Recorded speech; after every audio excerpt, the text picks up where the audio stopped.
The afternoon was calm at the small town. Police station until the front doors slid open and a tiny figure stepped inside. Barely 8 years old, thin as a twig, wearing clothes that looked 2 sizes too big, the little girl paused just inside the entrance, as if unsure whether she was allowed to be there. Her hair hung in tangled strands, her cheeks streaked with dust, and there was something else, an odor so sharp and strange that the officers turned their heads before they even saw her. Officer Daniel Reeves, who had been filling out routine paperwork, noticed her first. He pushed his chair back and approached slowly, making sure he didn't frighten her. The little girl lifted her eyes toward him, and in that moment, he knew something was deeply wrong. Kids didn't come to police stations alone, and certainly not in this condition. "Hey there," he said gently. "I'm Daniel. Are you okay?" She didn't speak. Instead, she clutched the sleeve of her oversized shirt tighter, almost hiding her arm behind her. Daniel lowered himself to one knee, trying to meet her gaze at her level. "Can you tell me your name?" After a long pause, she whispered, "Lena." Her voice was soft, dry, as if she hadn't spoken for hours. Daniel guided her to a bench and offered her water. She stared at the bottle before taking a tiny sip. The strange odor still lingered around her, pungent and sour, as if she had been living somewhere damp and unclean.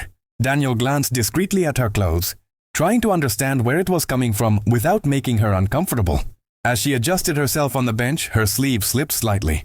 She immediately grabbed at it again, but for a split second, Daniel saw something, an area under her arm that looked irritated and neglected. Not in a graphic way, but clearly unhealthy, almost as if it hadn't been washed for a very long time. "Lena," he said softly, "did you hurt yourself? Can I take a look? I won't touch you unless you say it's okay." Her eyes filled with tears, and she shook her head. Not in refusal, more in fear. Daniel recognized it instantly. This wasn't a normal injury. This was something she didn't understand. Something that frightened her. "It's okay," he reassured. "You're safe here." Another officer, Maria, approached with a warm smile and a blanket. Lena allowed the blanket around her, but still didn't release her sleeve.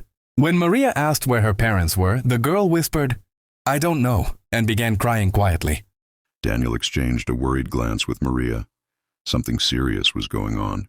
Trying a different approach, Daniel asked, "Lena, sometimes when something hurts, it helps if a doctor takes a look. Would that be okay?"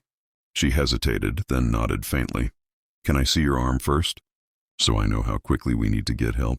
This time she lifted her arm slowly. Her sleeve fell back, revealing skin that was irritated, discolored from dirt buildup, and clearly suffering from long neglect. It wasn't an injury, it was the result of living somewhere extremely unsanitary. Daniel stood up quickly. "Maria, call for medical assistance now." Maria didn't hesitate. She dialed emergency.services immediately. Lena watched their reactions with wide eyes. Daniel sat beside her again. "You're safe here. You did the right thing coming." As they waited for the paramedics, Daniel talked gently to her about simple things, trying to calm her. Occasionally she relaxed, but whenever someone walked by, she tensed again. The paramedics arrived and examined her carefully, without touching sensitive areas or asking anything overwhelming. After a few moments, one of them pulled Daniel aside and whispered, "She hasn't been living in a normal environment. This kind of skin irritation comes from long-term exposure to dirty, confined spaces." Daniel felt his chest tighten. "Any idea where the smell is from?" The medic replied, "She's been around damp, decaying material. It could be a basement, an old shed, something like that." Daniel clenched his jaw. "We'll look into it." When the medics asked Lena basic questions, she finally managed to speak more clearly. She said she lived in a dark storage room, that she didn't go outside, and that she wasn't allowed to leave. She didn't describe any violence or graphic details, just loneliness, fear, and neglect. At the hospital, Daniel stayed close because Lena asked him to. She held his hand tightly in the ambulance and whispered, "Please don't leave. I won't."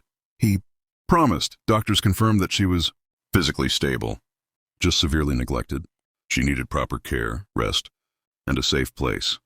Child Protective Services arrived and gently spoke to her. She was scared, but Daniel's presence gave her comfort. She answered questions slowly, describing the place she had escaped from. Within hours, investigators were already searching for the location she mentioned before Lena left with her temporary foster caretaker. She turned to Daniel. "Thank you for helping me."